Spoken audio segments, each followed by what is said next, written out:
경기가 나은 영화고요.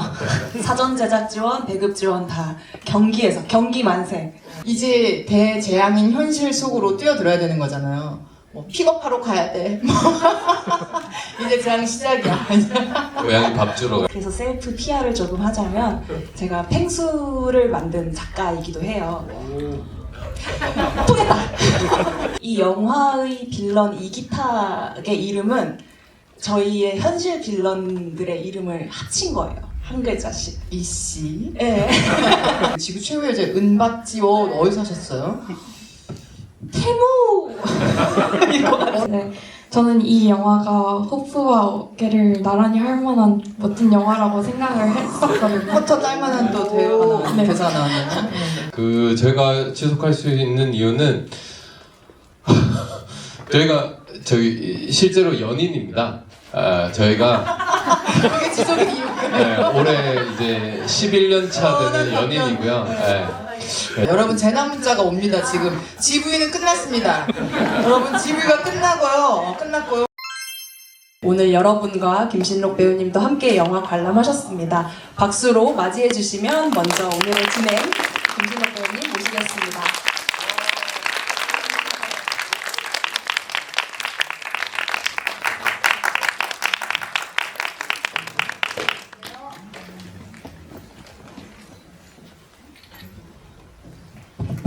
제가 모시면 될까요? 맞습니다. 아, 네. 안녕하세요. 영화 재밌게 보셨나요? 네. 그러면 두 감독님 모셔보도록 하겠습니다. 이종민 감독님하고 연문경 감독님 모실게요. 박수로 맞아주십시오.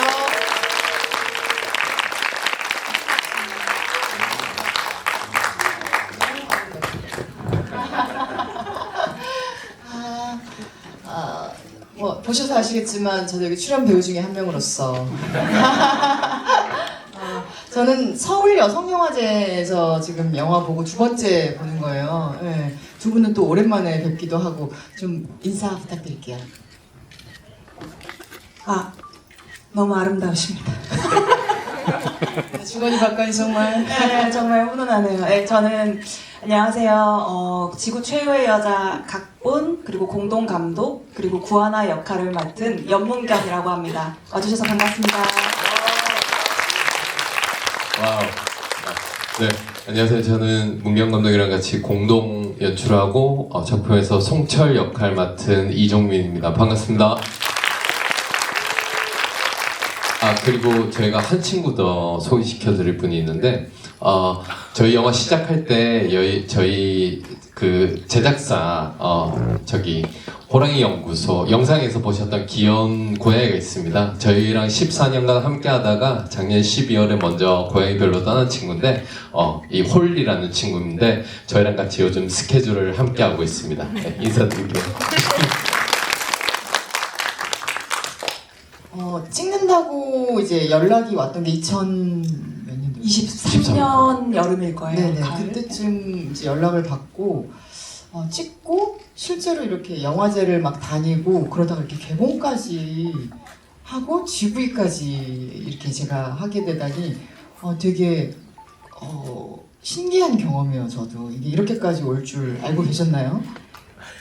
예상 못 하셨죠? 무슨 예상 그때 못했어요. 무슨 마음으로 출연해 주셨어요? 독립영화 하는 사람들이 독립영화를 또 모여가지고 독립영화 하는 얘기를 하나보다 네, 독립영화에 또 힘을 실어주고 나도 독립영화에 출연 좀 하자 그래서 감사합니다. 네, 이렇게까지 됐네요. 네, 그 과정에 대해서 조금 소개를 해주시겠어요? 저희가 일단 23년도에 촬영을 했고 그리고 23년 하반기부터 24년 초까지 이제 후반 작업을 했어요. 보통 후반 작업이 이제 뭐 대부분 작품의 완성도나 이런 것들을 고려해서 할 텐데 저희는 어떤 영화제 마감 기한을 정해두고 이때까지 끝내자 해서 이제 마감을 해서 영화제 지원을 해서 선정된 이제 영화제들을 좀 돌아다녔고요. 국내에서는 이제 프리미어 상영이 서울 여성영화제에서 프리미어 상영을 해서 전국에 이제 여성영화제들을 좀 돌아다녔고요. 그리고 해외에는 약간 판타지 영화제 이런 데를 좀 돌아다니고 결국 올해 또 이 개봉 지원을 받게 되어서 감사하게도 경기 콘텐츠 진흥원에서 그래서 이렇게 개봉까지 오게 되었습니다. 성남 미디어 센터 자꾸 나오더라고요. 경기가 나은 영화고요. 사전 제작 지원, 배급 지원 다 경기에서 경기 만세. 맞아. 아니었으면은 개봉 못했어요. 여기도 나오지만 독립영화라는 게 결국 정부 지원이 없이는 정말 특히나 영화는 굉장히 비싼 예술이잖아요. 그래서 저희는 초저예산이기는 하지만 그럼에도 지원의 도움이 정말 샘물 같았다. 이게 지금 총 몇 회차로 제작하셨나요? 저희 총 10회차였고요. 네. 그 다음에 그 중에 1회차는 저희가 이제 캠코더만 들고 페이크 다큐멘터리 부분을 그냥 진짜 둘이서만 아무 스텝이나 없이 이렇게 찍었고요. 그 중에 중간에 나오시는 뭐 배은범 배우님, 박옥출 배우님 이제 페이크 다큐멘터리에서 각각 대표님 하면서 쫓아가고 막 인터뷰하는 사람들은 우리가 뭘 찍고 있는지 모르고 그냥 한다니까 도와줬을 거예요. 아마 실록 저도 배우님과 잉글리시 같이 나온. 팝팝을 찍으려니까 다급하게 unbelievable 하면 그리고 편집에서 잘릴 때만 5 stars도 하셨잖아요. 그 뭐죠? 네. 5 스타즈가 뭐죠? 그 막 이렇게 unbelievable 비슷한 맥락으로 이제 5 여러 가지를 stars를 제가 묻어줬어요. 그랬군요. 갑자기 제가 그 촬영 현장으로 돌아갔다 왔을 때 5 스타즈를 꽤나 많은 테이크의 연기를 네. 보여주셔서 저희는 맞습니다. 진짜 그랬나요? 감사했다. 네. 네. 맞습니다. 그 캠코더만 들고 찍었던 장면이 지하실까지도 캠코더만 들고 찍었어요? 지하실 장면은 스태프들이 있었어요? 참여를 했고요. 아. 그 배 대표랑 이제 박 대표 장면은 저희 둘이서만. 그래요. 네. 사실은 스텝이 정말 없었다. 그 스텝은 없진 않았죠. 적었다. 적었다. 그리고 회차가 10회차밖에 안 된다. 그리고 미술 감독이 없었다. 뭐 이제 이런 기사를 접하고 맞아 10회차라는 걸 제가 알고 그때 서울 여성영화제에서 봤을 때 이게 너무 의외로 너무 화려한 거예요, 영화가. 이제 섭외된 장소도 너무 많고, 장르도 굉장히 다양하고, 그래서 이걸 어떻게 찍을 수 있었을까? 저한테 좀 미스테리할 정도로 뭐 이렇게 사이즈가 좀 커 보인다고 해야 될까요? 이렇게 장르 혼종적인, 예. 이 소규모의 예산과 그런 어떤 프로덕션 시스템에 이걸 찍기가 쉽지 않으셨을 텐데, 그럼에도 불구하고 이런 장르 혼종을 시도한 어떤 의도가 있으셨는지, 일단은 어떻게 찍을 것인가의 이 미스테리함은 이 제작 지원 사업에 낼 때의 그 심사 단계에서부터 굉장히 많은 심사위원들이 물어보셨어요. 왜냐면 영화를 기본적으로 하는 사람들은 기본적으로 리얼리즘이고 영화라는 것들이 대부분의 경우에 그래서 리얼리즘적으로 찍을 수 있는 어떤 캐파가 있는데 이거를 어떻게 이 장르를 다 표현하려면 수억이 들지 않냐라는 질문을 되게 많이 받았고 근데 저희는 아시다시피 연극을 하다가 만났어요. 연극 배우 출신이고 연극이라는 거는 어쨌든 제가 겪은 여러 가지 실험적인 연극에서도 그랬지만 뭐 블랙박스 하나 놓고도 이게 뭐 나무다 하고 할 수 있는 게 연극이잖아요. 그래서 저희는 오히려 좀 두려움 없이 좀 표현주의적으로 가도 되지 않나? 영화일지라도 그렇게 생각하고 접근을 했던 것 같아요. 무대포로 그냥 이거는 이렇게 하면 싸게 할 수 있을 것 같은데? 이러니까 저희 속에서는 이제 그림이 그려지면서 용감하게 그냥 시도를 했던 것 같아요. 이게 지금 1억 미만의 영화인가요? 어쨌든 나한테만 살짝. 대외적으로 1억 미만이에요. 왜냐면 너무 적게 말하면 살짝 아. 영화가 없어 보이거든요. 그렇죠. 대외적으로 1억 미만. 혹시 상작을 꿈꾸고 계시는 분들이 계시다면 이 정도 사이즈가 이렇게도 된다? 무대포 정신으로 저희가 한 번씩 얘기하는데 대략 저희 개봉 동기인 호프의 한 1000분의 1 정도. 근데 외계인도 나온 거 보셨죠? 불가사리 외계인 이게 그 외계인은 실제인가요? 그거 풍선인가요? 아니면 실제? 네, 실제인 것 같아. 네. 여기에 보면 지퍼가 이렇게 풍선으로 분 거죠? 아니요? 맞아요. 풍선 저희가 입으로 불진 않았고 어. 여기에 바람 들어가는 어. 그 선풍기 같은 게 있는데 굉장히 더워요. 그리고 그 안에는 마지막에 그 커리 밥 주러 간 그 수강생 있잖아요. 네네네. 그 윤정로 배우님이 들어가 계세요. 이 안에 사람이 들어가 있어요? 그렇죠. 여러분 CG가 다 뭔가요? 거의 뭐 크리스토퍼 놀란의 그렇게 거의. 수준에 들어갔다. 네네네. 그래서 저도 이제 여러 정보를 보고 나서 저거는 지금 CG인가? 이제 이런 걸 봤어요. 근데 예산이 안 될 텐데 이러면서 마지막에 구하나랑 지구 최후의 여자가 마주보는 거는 대역인가요? 그건 의외로 굉장히 쉬워요. 그거 프리미어에서 이렇게 반을 똑 잘라가지고 카메라를 고정시켜놓고 찍은 거를 붙이면 되거든요. 네. 그거는 그냥 네, 프리미어. 고정시켜놓고 찍고 빨리 옷 갈아입고 와서 네. 찍고 없어 이렇게 보였네. 붙이는. 저한테는 그 장면이 되게 좋았어요. 오늘 이제 두 번째 보는 거지만 너무 오랜만에 보기도 해서 아는 영화라고 생각하고 봤는데 이렇게 되게 인상적인 대사도 많고 인상적인 장면도 많고 참 좋았습니다. 혹시 어떤 것이 좀 특히 마지막에 그 둘이 딱 마주보는 순간에 어떤 좀 감동이 있었는데요. 그리고 이게 되게 장르 혼종적이고 무대포로 막 가는 것 같지만 의외로 씨 뿌리고 주워 담는 것이 굉장히 정교하게 되어 있는 영화라는 생각이 들었고, 그래서 마지막에 이제 하나 손에 총이 딱 들렸을 때 이게 이제 초반에 영화 개연이 없는 것에 대한 뭐 이야기랄지 뭐 이런 것이 이게 논리적으로 주워 담아지기보다는 되게 감각적으로나 정서적으로 이것을 딱 이해하게 됐고, 그리고 이탁, 저기 달콤한 인생에서 이탁에 이마를 쏘던, 그리고 지구 최후의 여자가 그 실험실의 마지막 남자를 쏘던, 총으로 뭔가를 혐오하던 그 자기 자신을 쏜다는 것이 되게 좋은, 결말이다, 이런 생각이 들었어요. 그러니까 하나를 죽이던, 하나가 아니었죠. 지구 최후의 여자가 복제된 자기를 죽이거나 혹은 자기 자신을 죽이거나 누워있는 자기 자신을 썰거나 토막내거나 이게 다 자기 자신이었는데 결국에는 그렇게 자기를 죽이던 자기를 죽이는 거울 속에 나가는 것처럼 자기를 죽이던 자기를 죽이는 그 장면이 참 인상적이다. 거기에서 이 작품이 그냥 어떤 혐오를 좀 벗어나는 아주 결정적인 결말에 가 닿는구나 주인공이, 이런 생각이 들어서 정말 좋은 장면이라는 생각이 들었어요. 감사합니다. 감사합니다. 저희도 좋아하는 장면이고 많이들 그 장면에 대해서 언급을 하세요.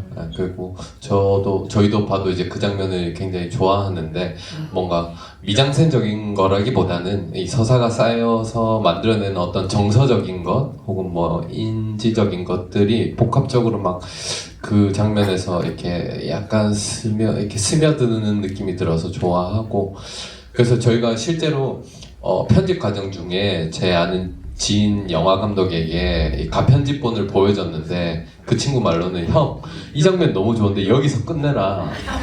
뒤에 영화 찍는 거 넣지 마라 이러는 거예요. 근데 저희는 뒷장면도 너무 중요했어요. 그렇게 끝내야 하는 게 좀 중요하다고 판단했어요. 마지막 엔딩 이야기를 좀 해볼까요? 왜 그렇게 판단하셨는지. 뒤에 영화 찍고 영화가 끝난다고 뇌절을 하고 지구 폭파하는 장면 말이죠. 사실 시나리오에서 거기까지 시나리오를 쓰면서는 사실 예상하는 대로 가지 말아야지, 그러니까 시나리오를 작성할 때의 여러 목표 중 하나였어요.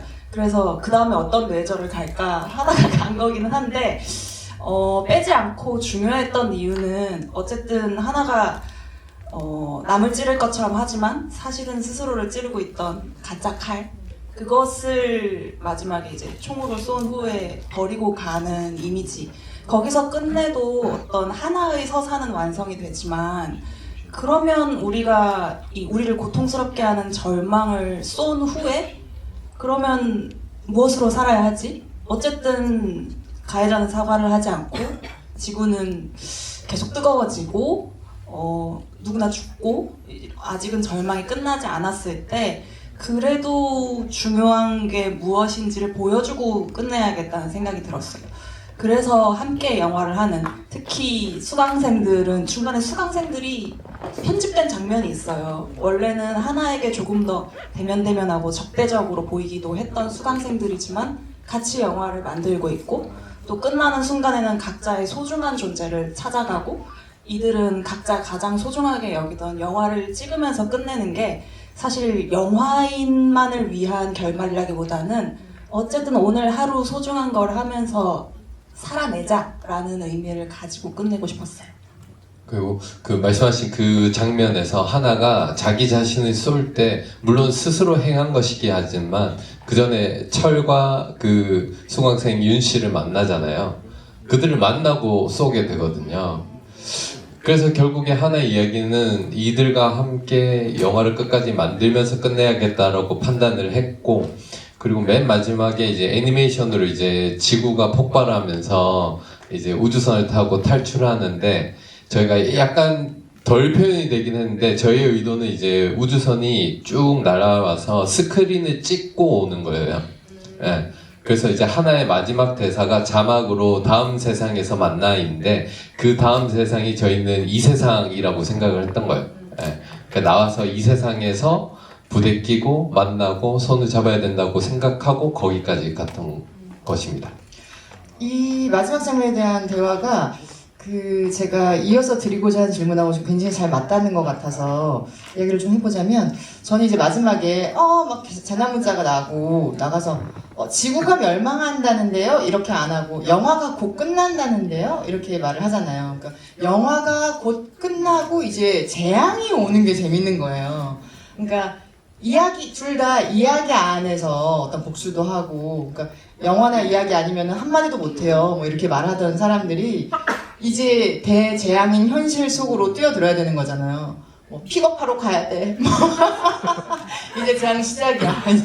고양이 밥 주러 가야 고양이 되고. 밥 줘야 재앙 시작이야. 고양이 또 치료비가 또 얼마며. 그냥 삶은 굉장히 다종다양한 재난의 현장이잖아요. 그러니까 그걸 맞닥뜨리러 간다. 영화가 끝나면. 사실 우리는 영화관에서 영화를 경유하고 다시 현실로 돌아가는 것인데, 그 영화를 경유한다는 힘이 뭘까? 이게 저 이제 대화를 나눠보고 싶었는데, 예를 들면 저는 연문경 감독님이 쓰신 에세이를 읽은 적이 있어요. 에세이 소개 좀 해주시죠. 그러신가요? 2020년도에 내향형 인간의 농담이라는 에세이를 썼고요. 사실은 여기서 저 사실 김준록 배우님이 옆에 있어서 굉장히 두근거리고 작아지고 있는데, 그래서 셀프 PR을 조금 하자면 제가 펭수를 만든 작가이기도 해요. 통했다! 그래서 그때 사실 저는 제가 에세이로 책을 낼 줄은 꿈에도 몰랐는데, 출판사에서 잠깐 이제 펭수 붐이 일었을 때 제안을 주셨고, 이제 펭수의 성공기 같은 걸 바라시는 거면 저는 사실 쓸 말이 없다. 특히나 펭수는 그 세계관이 굉장히 중요한 컨텐츠였기 때문에. 근데 그분이 제가 SNS에 썼던 에세이들을 다 보고 그런 종류의 글을 원하시더라고요. 그래서 엮은 책을 출판사에서 붙여준 제목이 내향형 인간의 농담이었어요. 그러니까 결국 그때도 지금도 저는 일종의 농담으로 제가 하고자 하는 좀 뾰족한 이야기들을 해내고 있는 것 같아요. 저는 그 당시 그 에세이 굉장히 재밌게 읽기도 했고, 글도 워낙 잘 쓰시기도 했지만, 저도 이제 예술계에 종사하는 사람으로서 연극계에 종사하는 어떤 일종의 기득권의 노동 착취 같은 이야기를 쓰셨어요. 근데 글의 일부긴 하지만, 근데 그건 아무래도 에세이니까 훨씬 직설적이고 직접적이잖아요. 그리고 사실 적시고, 나에 대한 사실 적시. 내가 이렇게 느꼈고 이랬다. 근데 여기는 사실은 하나를 경유하고 영화의 허구를 경유하잖아요. 그게 직접적인 글쓰기에서 이렇게 허구를 경유하는 방식으로 또 유사한 어떤 부분들을 이야기하시는 거, 그리고 이제 그걸 통과했을 때, 그때 에세이를 통과하고 난 자신과 이 영화라는 허구를 경유하고 난 자신의 어떤 생각의 변화 같은 것이 좀 궁금해요. 혹은 태도의 변화, 혹은 감각의 변화 같은 것들. 제 경우에는 에세이를 통과했을 때보다 영화를 통과했을 때 제 자신이 조금 더 많이 바뀐 것 같은데, 그건 어쩌면 영화를 만들었을 때 제가 조금 더 나이가 들고 성숙하고 정신적으로 좀 더 안정이 되어서인 것 같기도 해요. 예를 들어서 그 에세이의 어떤 일종의 고발, 근데 그것도 쓰면서 실제로 사실 적시 명예훼손이 걸릴 수 있거든요. 그래서 어차피 아무도 상관 안 하겠지만 그 연출가 A에 대한 소설을 쓰겠다라고 해놓고 그냥 전혀 소설 같지 않게 쭉 썼거든요. 이거는 아예 허구의 영화죠. 그때는 그 에세이를 쓸 때는 그렇게 써놓고 그 사람이 보고 반성한다거나 막 캥겼으면 좋겠다고 생각했는데, 이 영화의 빌런 이기탁의 이름은 저희의 현실 빌런들의 이름을 합친 거예요. 한 글자씩. 이씨. 네. 그런데 이제 그들이 현실에 존재할지언정 그들이 이 영화를 보든 안 보든 전혀 상관없어요. 전혀 상관없다는 생각이 특히나 지금 상영하고 지구를 하면서 들었어요. 저희를 위해 만든 영화고 그들을 겨냥하고 세상을 바꾸고자 하는 영화도 있지만 저는 이 영화는 그런 이야기들을 경유해서 결국 나를 구원하는 이야기로 이번 작품은 만들었던 것 같아요. 그러니까 참 재밌죠. 이거를 막 정말 막 자신을 대면해야 된다. 뭐 어떤 일을 해결하려면 다시 원인으로 돌아가 들여다봐야 된다. 뭐 이런 류의 이야기들도 많지만 왜 영화 센티멘털 밸류 얼마 전에 개봉했던 그 영화에서도 보면 부녀지간이 나오는데 아주 오랫동안 화해하지 못하고 심지어는 화해를 시도하지도 못하는 굉장히 이렇게 빗겨나 있는 관계에 어떻게 해도 소통이 안 되는. 근데 그 두 사람이 영화를 함께 찍으면서 그 딱 첫 테이크가 끝나고 둘이 이렇게 눈을 딱 마주보고 어떤 것이 이렇게 딱 통하는 것으로 영화가 끝이 나거든요. 이제 아버지가 되게 유명한 감독이자 시나리오 작가고 딸은 배우예요. 이제 둘이 이렇게 그 현실에서 여러 번 만나서 어떤 가족 관계에 이 자신들의 그 뭐라고 해야 될까 꼬인 실타래를 풀어보려고 시도를 하는데 계속 그게 안 되다가 둘이 영화를 탁 찍는 그 첫 테이크에 그런 일이 일어났다는 게 저한테는 굉장히 재미가 있는 거예요. 그러니까 우리가 어떤 것들은 예술을 경유했을 때에 만나게 되는구나 뭐 이런 생각이 들었는데 어쩌면 이 작품도 저는 이제 문경수를 생각하면서 영화를 경유하고 허구를 경유해서 가닿는 지점을 지금 겪고 있겠구나. 그게 뭘까? 뭐 이제 이런 궁금증이 있었습니다. 네. 누구세요? 누구? 이따 질문 한번. 네. 너무 인텔리전트한 질문에 너무 인텔리전트한 대답이십니다. 뭐였어?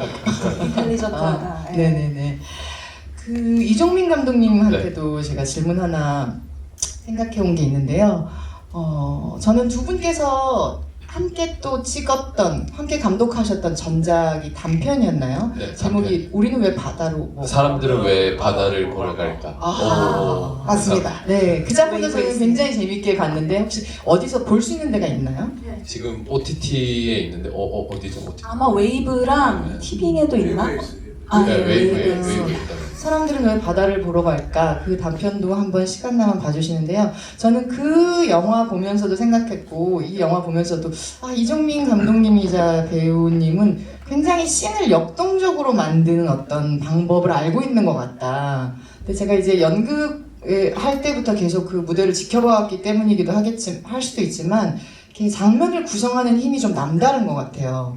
어떤 혹시 노하우랄지 혹은 이 장면에서 내가 그 장면 참 역동적으로 잘 만들었지. 내 아이디어야. 이런 부분.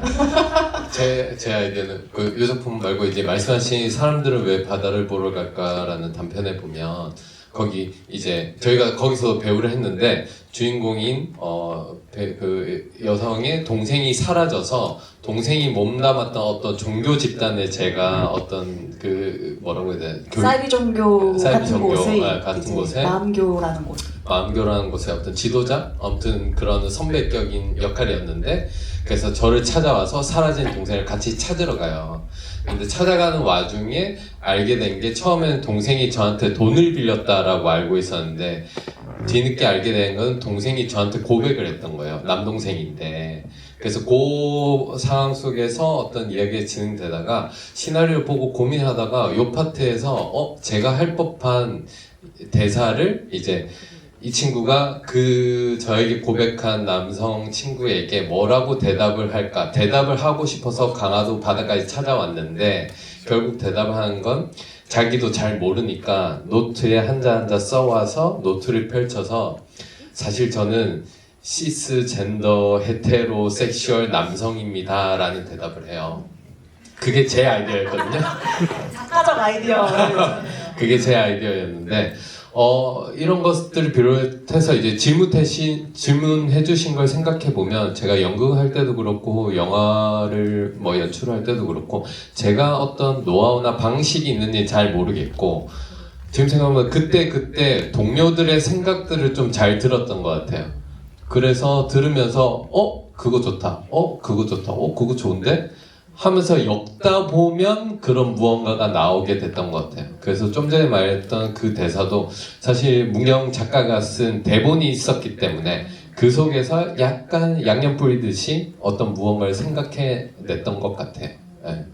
지금 본인의 이제 듣는 힘 같은 거 해주셨는데 듣는 힘, 듣는 힘. 귀를 열고. 좋은 장점이죠. 그래서 이어서 질문을 드려보자면 두 분이 아무래도 함께 창작 파트너이시잖아요. 여러 작품을 벌써 함께 하고 계신데 서로 창작 파트너로서의 장점, 의지가 되는 점 같은 거 한번 이야기해 볼 수 있을까요?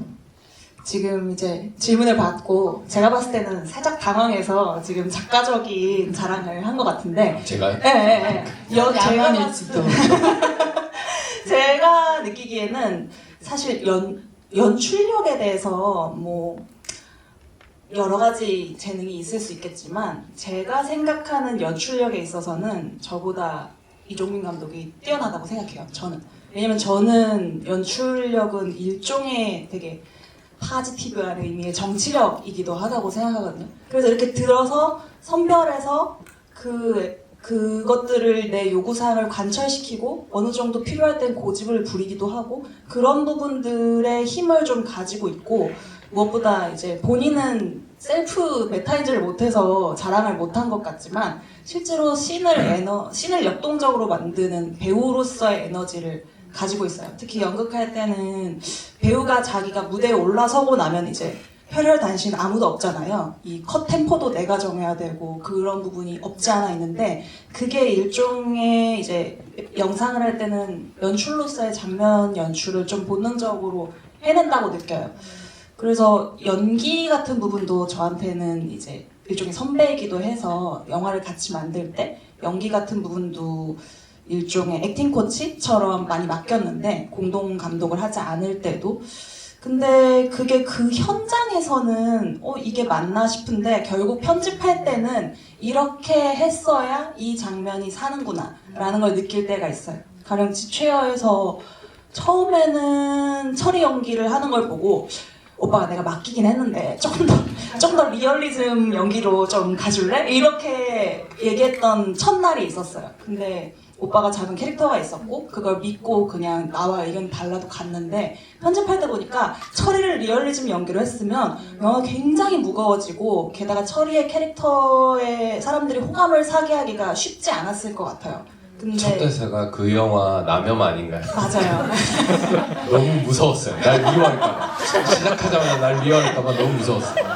사실 철이가 배우로서 이게 이종민 배우가 해준 그 철이의 어떤 톤, 재간 이런 것들이 영화의 앞부분을 흘러가게 해주면 되게 많다고 생각해요. 저는 반대로 이제 아시겠지만 뭐 문경 작가의 글이 진짜 잘 쓰거든요. 옆에서 보면 매번 이제 작업을 하면 제가 거의 첫 독자인데 특히 지구 최후의 여자 같은 경우는 거의 시나리오 그대로 찍었을 정도로 모든 것이 너무 재밌게 잘 쓰는 것이 파트너로서 되게 부럽고 그래서 영향을 받아서 저도 막 시나리오를 써봤는데 전 재능이 없더라고요. 저는 글쓰기에 재능이 없다는 걸 깨닫고 있고 그래서 열심히 써서 나 줘라. 내가 연출해볼게. 앞으로도 그런 마음을 갖고 있습니다. 그렇죠. 다양한 창작의 어떤 방식, 그 창작 파트너로서 협업할 수 있는 방식이 너무 다양하니까. 두 분 무슨 얘기 하셨죠? 살짝 직원증 조금 올 때가 됐죠. 네. 근데 저는 이제 문경 감독이 중간에 얘기하다가 제가 생각했던 거 뭐 무대에서의 어떤 연기적 에너지 여러 가지를 얘기했는데 사실 저는 김실록 배우의 연기를 많이 보고 배웠거든요. 네, 저희 이렇게 선배님이시자 이제 친한 누나이시기도 한데 언제나 요즘은 영상에서도 많이 보이지만 예전에 무대에서부터 그 에너지 뭐 여러 가지 것들을 저렇게 하는 거구나. 친절하게 알려주진 않았지만 보고 그냥 내 나름 따라해보기도 하고 그렇게 많이 배웠던 것 같은데 그래서 언제나 실록 배우님한테 어떤 그 긍정적인 자극을 받는데 그래서 저는 궁금한 게 있어요. 매번 만날 때마다 저한테 질문을 하고 얘기를 하면서 뭘 던져주시는데 그래서 요즘에 좀 바빠서 이렇게 얘기를 많이 못했는데 요즘에 뭔가 잡고 있는 어떤 연기적인 혹은 뭐 여러 가지 화두 뭐 개념 뭐 그런 것이 있다면 좀 궁금하더라고요. 그래서 한번 여쭤보고 싶었어요. 갑작스레 질문의 화살을. 질문의 화살을. 요새 그런 생각이 들었어요. 이제 원천을 다시 찾아보고 싶다. 최근에 무슨 연유로 이제 제가 냉장고를 쫙 비우면서 냉장고를 제가 비우기를 한번 했어요. 그래서 냉장고에 이렇게 출처불명 혹은 이제 너무 오래 간과하고 이제 무서워하는 것들 막 되게 골치 아픈 것들을 다 파내면서 내가 도대체 어떤 방식과 패턴과 뭐 이거 안에서 이런 것들을 샀지? 그리고 어디서 샀지? 왜 샀지? 그리고 이거 왜 안 먹고 있어? 뭐 이제 이런 걸 들여다보면서 그걸 정말 끝까지 다 파먹었어요. 그리고 나서 그렇게 달라지지 않은 패턴으로 또 소비를 해서 냉장고를 채우고 있지만 그래도 조금은 축이 옮겨가지 않았나 이런 생각이 들거든요. 그래서 비슷한 방식으로 제가 2000년대 초 정도부터 썼던 다이어리를 쫙 뺐어요. 그리고 이제 연기 관련해서 제가 막 메모해놓거나 노트해놓은 것들 쫙 그리고 그 외장하드에 예전 노트북들 이제 저장해놨던 것들 쫙 이렇게 펼쳐보면서 이것들을 한번 정리를 해야 되겠다. 내가 어떤 과정을 거쳐서 지금 어떤 연기를 하고 있는지를 다시 좀 들여다보고 싶다는 생각이 들었고 그리고 어떤 저만의 방식으로 계속 변이를 해왔는데 다시 이전 방식의 중요한 것들 그걸 버리고 떠날 때는 와 진짜 촌스러웠네 몰랐네 완전 이건 옛날 방식이야 막 이렇게 거의 막 발로 뭐 그 진흙을 털어내듯이 털면서 앞으로 나갔는데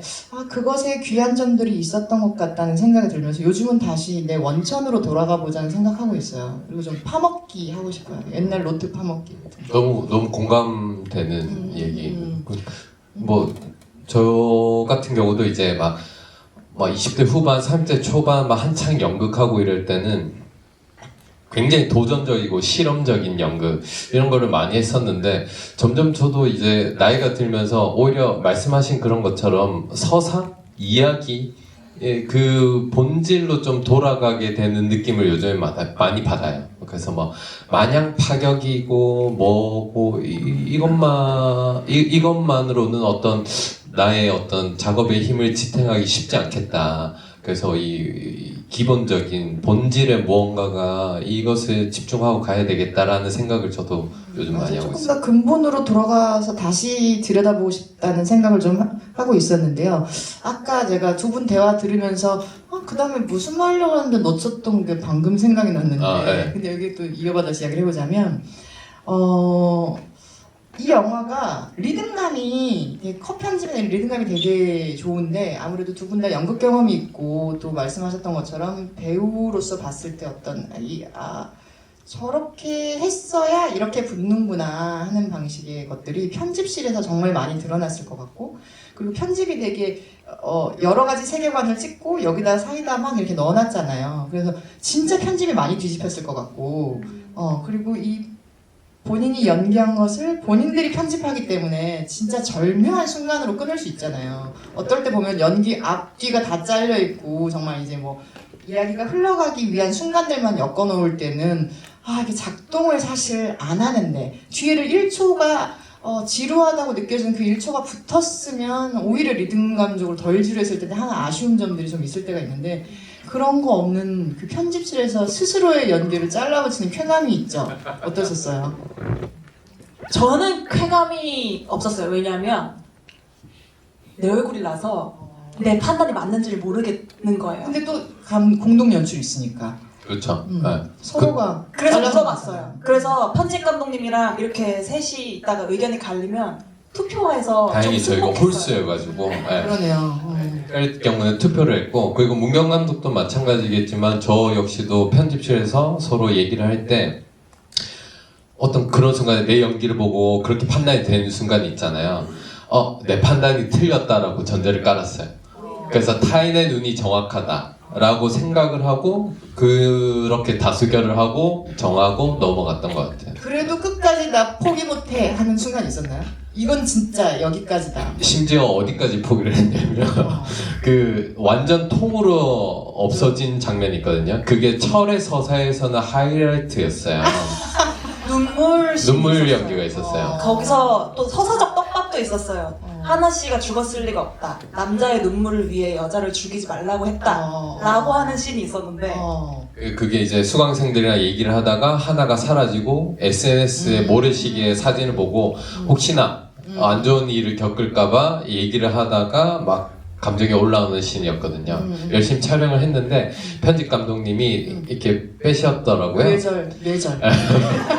근데 저는 그 판단이 적합하다고 생각했어요. 이건 없어도 되겠는데? 그리고 조금 더 이 영화가 하나 이야기로 몰아지면서 조금 더 완성되고 쌈박해진다라고 느꼈던 것 같아요. 네.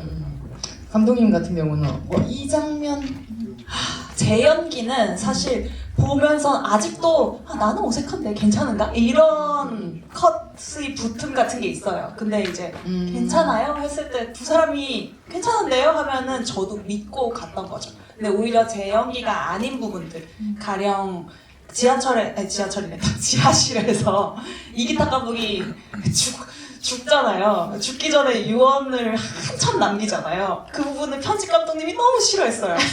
지금 하이라이트야. 이거 빨리 죽이고 싶어가지고. 이거 듣고 싶지 않다. 제발 자르게 해달라. 근데 그것만은 끝까지 울겼어요. 왜냐면 탁 감독이 그 이야기를 하는 게 저한테 감독이자 작가로서 중요했던 것 같아요. 왜냐면 뒤의 탁 감독은 훨씬 더 못난 사과를 하지만 이 극 중에서도 사과는 하지 않음에도 불구하고 하나랑 철이가 상상해서 들을 수 있는 최대의 그가 할 수 있는 사과였던 거예요. 나는 영화를 잘 만들고 싶어서 그랬는데 니들은 안 죽었으면 좋겠다 라는 말이 그들이 만든 영화 안에 들어가기를 바랬거든요. 그런 부분은 오히려 우겼죠. 근데 또 절묘하게 유머까지 있었어요. 니들은 안 죽길 바란다. 죽었어. 사과 안 하고 죽었어. 이렇게 하면서 재밌는 장면이 탄생한 것 같네요. 그 장면, 저도 그 대사를 좋아하는데, 특히 이제 이기탁 역할을 맡아준 상하 선배님, 연극계에서는 굉장히 유명하시고 잘하시는 선배님인데, 또 선배님이 연기를 너무 잘해주셔가지고, 저는 이기탁이라는 인물을 저희 영화 속의 빌런이지만, 영화를 보면서, 굉장히 좋아하게 됐어요.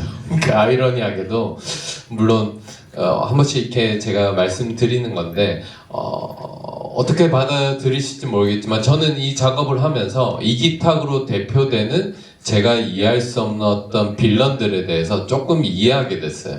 아이러니하게도 최근에 제가 어디서 봤던 문구인데 제가 저 스스로도 지금까지 용서하기 싫어서 이해를 안 해왔던 것 같더라고요. 근데 그것은 용서와 이해를 동의어로 써왔던 것인데 다른 의미라는 글을 봤어요.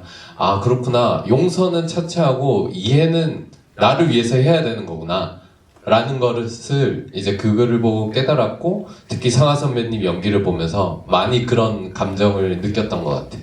그 글 좀 보내주세요. 정말 근데 그렇죠. 이해와 용서는 동의어가 아닌데 자칫 용서할까 두려워 이해조차 하고 싶지 않아. 맞아요.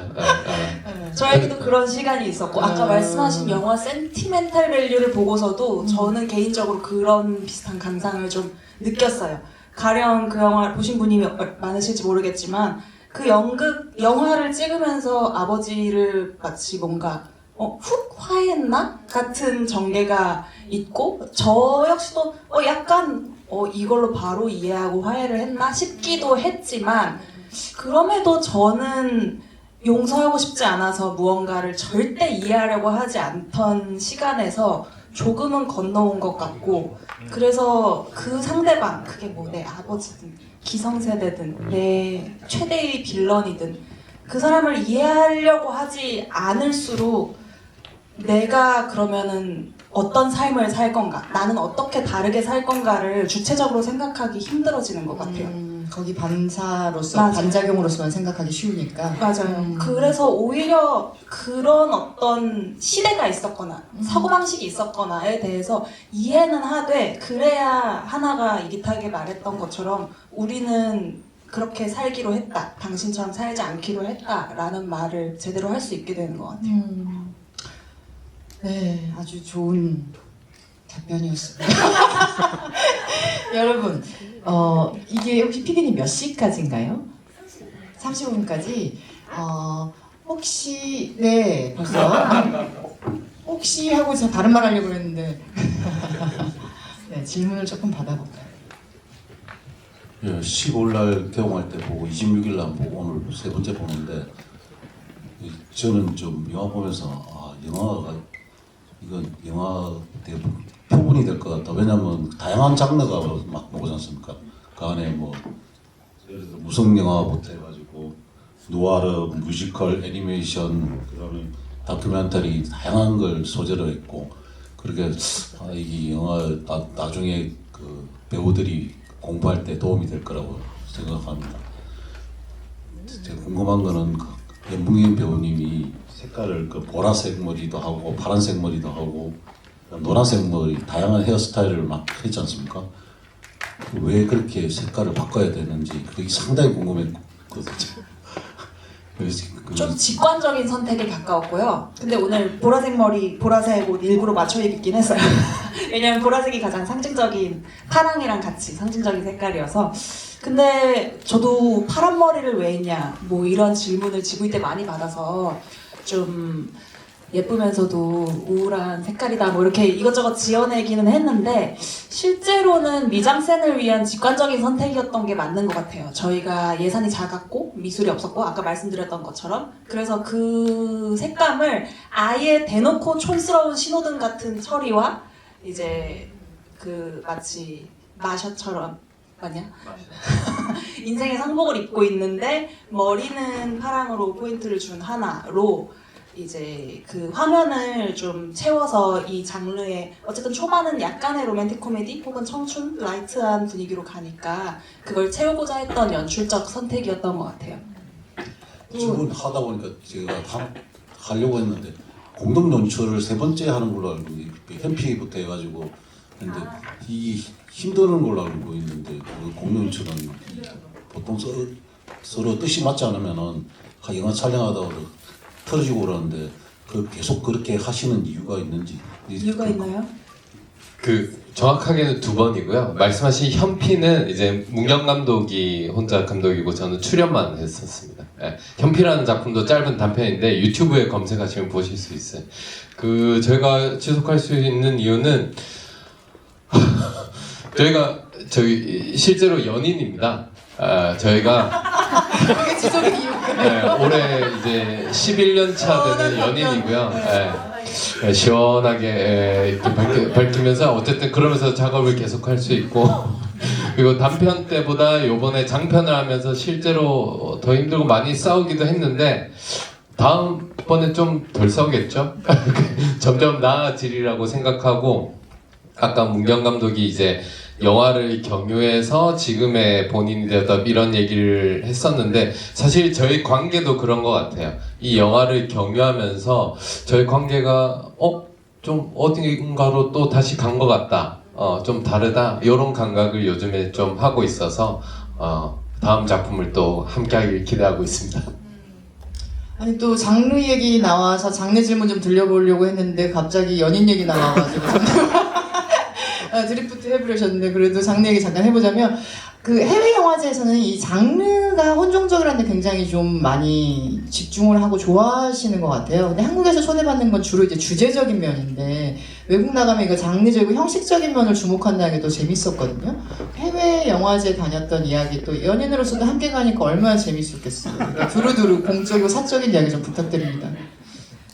두루두루 재밌었고요. 이게 영진이에서 1인만 처음 가는 해외영화제 1인만 지원해줘요. 벌써 재밌네요. 네, 미국이잖아요. 그리고 제가 제작사 대표예요. 만약에 그냥 공동 감독이고 연인이 아니었으면 이 비용 비행기 값이랑 숙박 내가 낸다? 쉽지 않은데 여행 가는 거냐 라고 생각하니까 어쨌든 되게 흔쾌하게 재미있게 다녀올 수 있었고, 일단 저희는 북미권으로 많이 갔는데 북미 관객들 특징인 것 같아요. 막 영화 보면서 막 호호 환호하고 막 되게 깔깔거리면서 재밌게 보시거든요.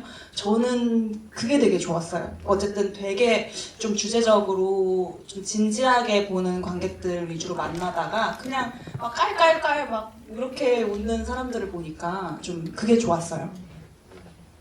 맞아. 끝. 네, 같은. 어디 오셨어요? 저희가 캐나다랑 미국 갔다 왔고요. 저희가 직접 가진 못했지만 이제 인도네시아 자카르타랑 저기 어디냐 프랑스에서 상영됐었어요. 네. 아주 성과가 좋네요. 우리도 깡 가고 싶었어요. 깜짝이셨어요? 다음 작품으로. 알겠습니다. 혹시 또 다른 질문 있는 분 계실까요? 네. 마이크 전달드릴게요. 네. 이게 시기다 보니까 SF 영화 호프를 네, 떠올릴 수밖에 없었는데 네, 저는 이 영화가 호프와 어깨를 나란히 할 만한 멋진 영화라고 생각을 했었거든요. 포터 딸만한 또 대사가 나왔네요. 그런데 이제 호프를 보면 외계인 이름들이 이렇게 마베이오라든지 이렇게 나오잖아요. 그래서 이 지구 최후의 여자에 등장하는 외계인 이름은 어떻게 되는지 좀 여쭙고 싶었습니다. 있나요? 저희가 크레딧은 불가사리라고 되어 있죠. 네. 불가사리예요. 불신가요? 불씨예요. 네, 불씨고 가사리.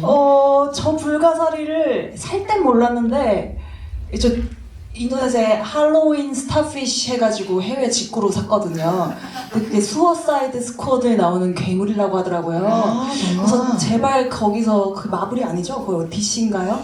몰라야 되는데 굉장히 개인적인 걱정을 가지고 있고, 불가사리인 이유는 있었는데 이름은 안 정해봤네요. 불가사리인 이유는 불가사리가 탈출의 명수거든요.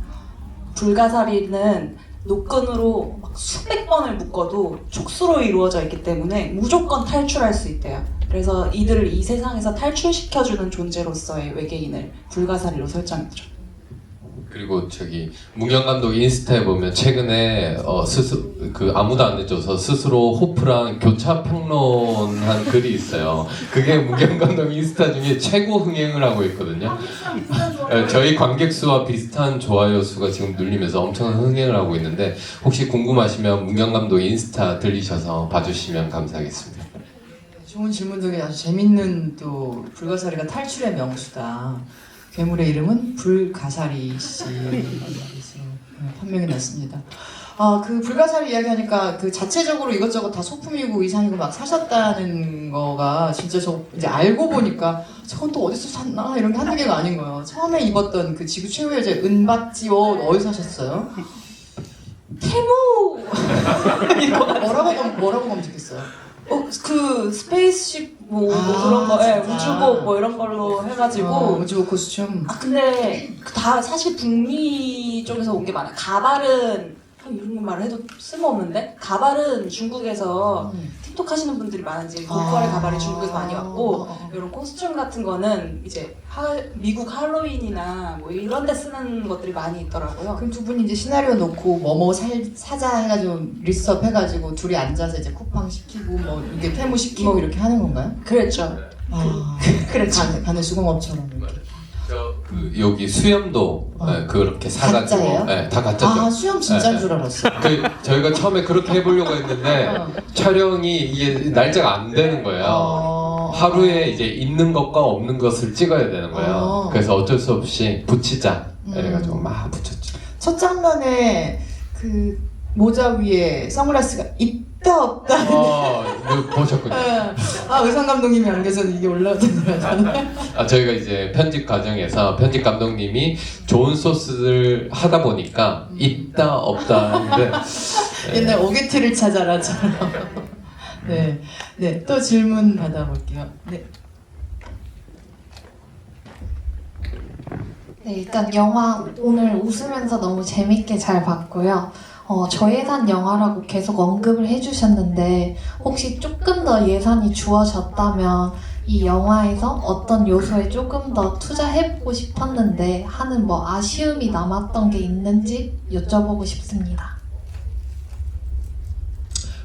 저 같은 경우는 오히려 이제 예산을 쓸 것 같은 중극 있잖아요. 뭐 장르적인 SF니 뭐니 뭐 느와르니 이런 그런 거에 별로 쓰고 싶진 않고요. 그런 거는 사실 지금의 상태가 저희 영화의 어떤 힘이자 색깔인 것 같고 오히려 일상적인 드라마 씬 저희가 특히 힘들었던 게 횡단보도에서 둘이 밤에 대화하는 씬 있잖아요.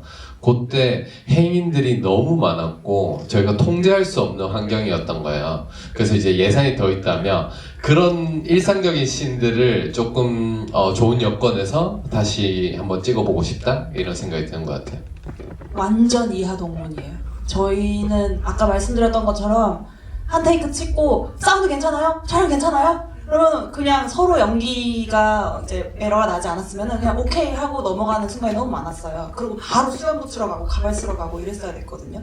근데 그런 부분들이 이제 일상의 씬에서 조금 더 집중적으로 더 밀도 있게 연기를 하고 찍어낼 수 있었으면은 그 극중극들의 그런 B급 정서랑 더 이렇게 잘 붙으면서 살았을 텐데 그게 좀 아쉽죠. 그리고 덧붙여서 뭐 예산이 좀 더 는다면 이제 저희 동료들 페이를 좀 더 잉글리시 파파로서 제가 한번 원해보고요. 네.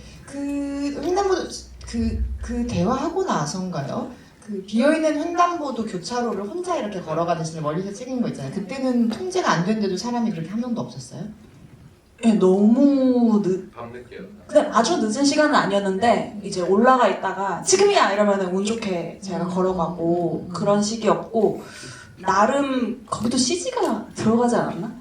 그러니까 다 빨간불인 횡단보도를 건너길 바랬는데 왕십리역에 오색 찬란한 조명이 있어서 나름 거기도 CG가 빨간색으로 들어가 있다라는 거. 그거 포기하면 예산이 좀 내려갈 수 있습니다. 그리고 마침 그때 이제 한 2테이크 정도 찍었을 때 그 관리인분이 오셨어요. 그래서 2테이크만 찍을 수 있었어요. 그러니까 그 중에 하나를 선택한 거죠. 일종의 도둑 촬영하다. 네, 도둑 촬영. 저는 거기 제작사 대표 찾아갔더니 이렇게 안 찍는다고 차 타고 내려가는데 어떻게 한 번에 우회전해서 빵 해서 버스 빵! 저걸 어떻게 찍었지? 그 이제 출연해주신 배윤범 배우라고 아는 형인데 그 형한테 이제 이디야 커피였나? 스타벅스 커피를 사주면서 형 이거 거의 다 좀 드셨더라고요. 네, 이거 드시면서 내려와 주세요 이렇게 해가지고 몇 테이크 갔나봐. 그건 좀 몇 테이크 갔는데 형이 마침 또 테슬라를 끌고 오셔가지고 와 딱이다. 됐다. 저희가 근데 연기하면서 막 손짓문을 막 찍었는데 근데 형이 막 연기에 몰입하셔가지고 갑자기 급 우회전을 하는데 뒤에서 버스가 빵 절묘하게 아주 그래서 거의 이거는 뭐 지금 통제 다 한 상황에서 찍은 것처럼 기사님 섭외한 것처럼 잘 나왔고요. 근데 또 그 시절에 그런 기세와 그런 환경에서 나오는 어떤 바이브 이런 게 있잖아요.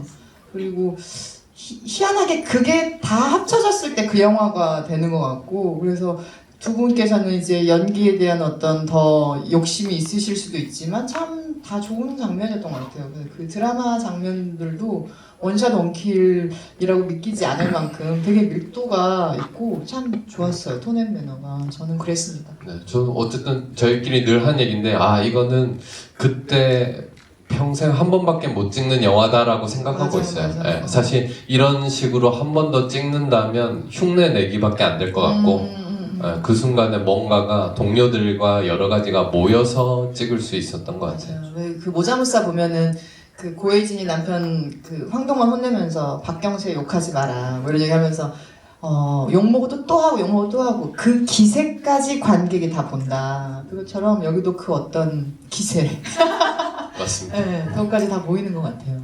네, 또 질문 받아볼까요? 네, 저기 뒤에 계신 분. 두 분 마이크 나눠 쓰시는데 제가 이걸 독점하고 그걸 보고만 있었는데. 아니, 이렇게 저희가 네, 저 주인공 두 분의 그 장명 의미에 대해서 좀 여쭤보고 싶은데요. 저는 처음에 그 하나님이라고 들리는 느낌이 하나님에 대한 뭐 조건 없는 사랑, 뭐 애정 이런 걸 표현했는지 생각을 했는데 또 제가 인터넷을 검색해 보니까 한아시더라고요. 그래서 구한아라고 하면은 또 나자를 써서 나를 구했다는 뜻인가? 뭐 그렇게도 생각을 해봤는데 근데 송철님에 대해서는 전혀 예상이 안 되더라고요. 그래서 혹시나 두 분의 캐릭터 장명에 무슨 이기탁처럼 의미가 있으신지 궁금합니다. 구한하는 말씀하신 대로 구한다는 의미의 뉘앙스를 차용하고 싶어서 쓴 게 맞고요.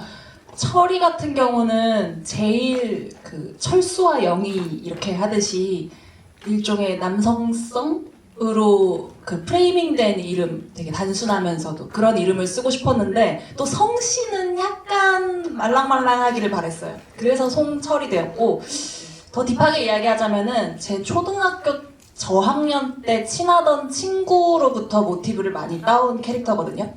그 친구가 송씨였어요.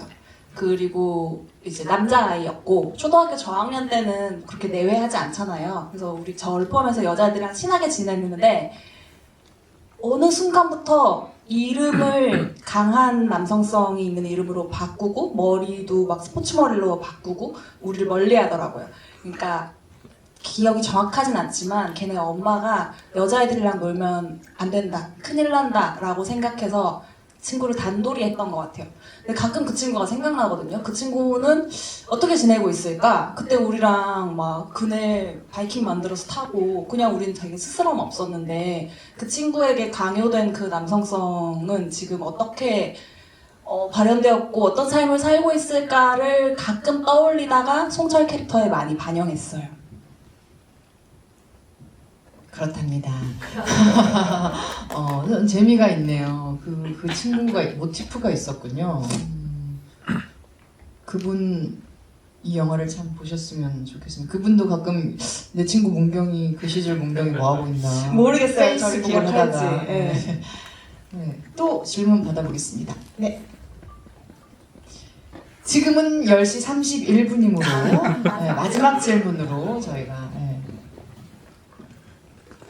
이 영화 재밌게 봤습니다.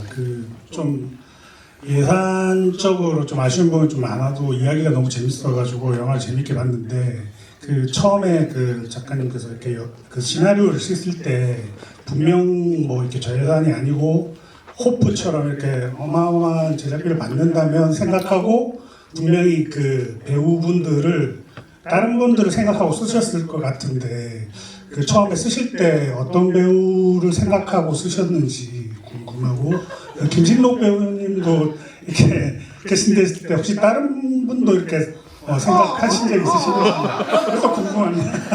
이래저래. 김준록 배우님은 물론이고 김준록 배우님은 저희 거의 최고 스타 캐스팅 흡소하여 수락해주신 배역이었고요. 주인공은 다른 사람을 뻔뻔하게도 전혀 생각해보지 않았고 그 어떤 연예인도 우리를 대체할 수 없다. 왜냐면 저희가 배우 출신이라고 말하면 배우를 꼭 지금은 안 하는 것 같아서 말하기가 참 애매한데 저희는 계속해서 배우라는 정체성을 소중하게 가지고 있어요. 그래서 글을 쓸 때도 사실은 배우로서 쓰는 부분이 많고 자기 자신과 내 옆에 송철에 가장 큰 영향을 준 이종민 배우가 계속해서 그려져요.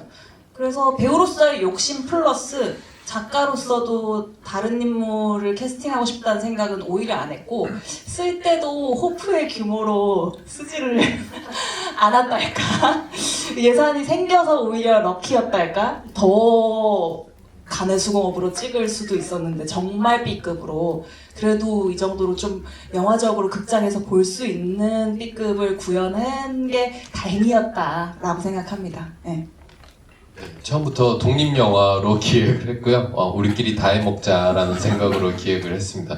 다행히 이제 호프랑 같은 날 개봉을 해서 이렇게 비교가 될 수 있어서 저희는 너무 좋고 영광입니다. 네. 자꾸 언급이 되네요. 너무 좋아요.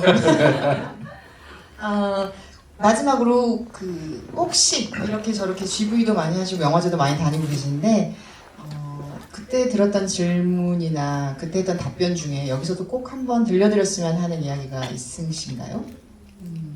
그때 그 대답 나 참 좋았어. 그건 잘 모르겠는데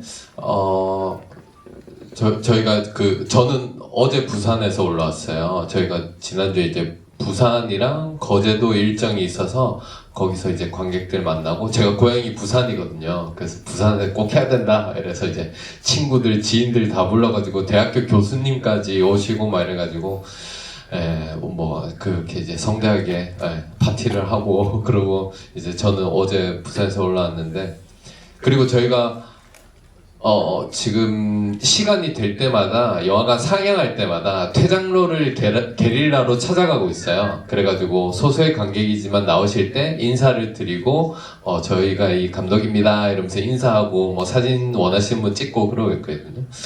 그렇게 이제 영화가 개봉하고 관객분들을 만나면서 조금 마음이 이상하고 달라지는 건 있는 것 같아요. 이전에 뭐 배우를 하거나 그럴 때도 뭔가 가볍게 대한 건 아니지만 연출까지 하고 이 작품을 관객을 만나고 있다 보니까 이 경험은 좀 다르다라는 생각을 좀 하고 있어요. 예전에도 그 다른 GB도 얘기했는데 영화가 뭘까 생각해봤을 때 굉장히 꽤 비싼 종이에다가 꽤 비싼 만년필로 한자 한자 편지를 써서 한 분 한 분 드리는 것 같더라고요. 이건 정말 솔직하고 진심을 다해야 하는 일이구나 라는 것을 이 영화로 이제 많이 깨닫고 있는 와중입니다. 그 GV의 이름은 금이환영 GV였어요. 우리끼리 다 해먹자에 충실하게 금이환영 GV도 하셨고, 그 한자 한자 이렇게 솔직해야 되는 것 같다, 뭐 이런 말이 저기 나오면 이제 되는 데까지 한다? 뭐 그런 걸 경유하고 난 사람이 가질 수 있는 참 마음인 것 같아서, 아주 이기탁 씨가 하는 것까지가 재능이야. 갑자기 빌런의 말을 들려보면 그래 해야 한다. 같은 질문입니다. 사실 신록 배우님의 특별 게스트여서가 아니라 이 이야기를 하려고 하다 보니 생각이 나는데, 뉴 잉글리시 팝팝 씬도 작가로서는 그냥 어떻게든 김신록 배우님을 쓰리라 해서 넣은 장면만은 아니에요. 그러니까 저는 영어 공부 광고가 되게 재밌더라고요. 우리나라 사람들은 누구나 영어 공부를 원하잖아요. 우리 엄마도 듀오링고를 맨날 해요. 그냥 게임만 하는 것 같긴 한데, 영어를 배워야 한다라는 건 마치 그냥 되게 거칠게 말해서 꼭 상업영화에 입봉해야 한다, 성공해야 한다, 그런 어떤 이데올로기랑 다 일맥상통하는 것처럼 느껴져요. 그러니까 영어를 못하면 굉장히 실패자 같은 거죠. 그런데 그 안에서 김신록 배우님이 연기한 김신록 배우님이 하고 있는 얘기는 Just do it, Just acting이거든요. 사실 그 얘기는 이 광고는 나를 되게 찔렀지만 난 대체되었고, 근데 그 얘기는 사실 이 영화가 마지막에 하고자 하는 이야기하고 또 같은 이야기이기도 해요. 그러네요. 그냥 하자는 이야기가 결국은 이 영화가 하고자 하는 이야기거든요. 이 영화는 사실 뭐 독립영화 까는 거야? 뭐 남혐 뭐 이런 얘기하는 거야? 뭐 여성 가산점 얘기하는 거야? 뭐 그런 것들에 제가 관심이 있어서 경유했지만, 사실 죽고 싶어하는 마음, 절망에 대한 이야기예요. 이 절망적이고 나빠지기만 하는 내 인생 혹은 이 세상에서 어떻게 대적하고 살아가야 하지? 라는 고민에서 출발한 이야기고, 그래서 저한테 남은 답은 Just do it? Just 오늘 행복한 것을 살자. 마지막 크레딧 올라가는 때 나오는 노래처럼 내일 지구가 멸망해도 항상 하던 행복한 일을 하고, 와이프 픽업하러 가고 고양이 밥을 주러 가는 것처럼 하는 데까지 하는 수밖에 없다라는 이야기를 전하고 싶어요. 얼마나 참 아름답지만 우리에게 또 이제 재난 문자가 오는 거죠. 이제 하는 데까지 하러 가야 되잖아요. 여러분, 재난 문자가 옵니다. 지금 GV는 끝났습니다. 여러분, GV가 끝났고요. 우리는 이제 지진이 일어나고 있는 하는 데까지 Just do it 하는 또 현실 속으로 들어가야 될 시간입니다. 여러분, 지구 최후의 여자 이렇게 보러 와주셔서 너무 감사드리고요. 좋은 시간이셨기를, 그리고 이 두 감독님과 함께 또 즐거운 시간이셨기를 바랍니다. 마지막으로 인사 방금 다 한 것 같지만 그래도 아닌 것처럼 인사 좀 부탁드릴게요. 영원히 끝나지 않을까요? 재난 문자가 오고 있습니다. 저희 짧고 굵게 그래요. 함께 네, 같이 함께 하세요. 둘, 셋. 감사합니다. 감사합니다. 네, 감사합니다. 저희 안전을 위해서 게스트분들 먼저 퇴장하시고 퇴장 안내 드리도록 안녕히 하겠습니다. 돌아가세요.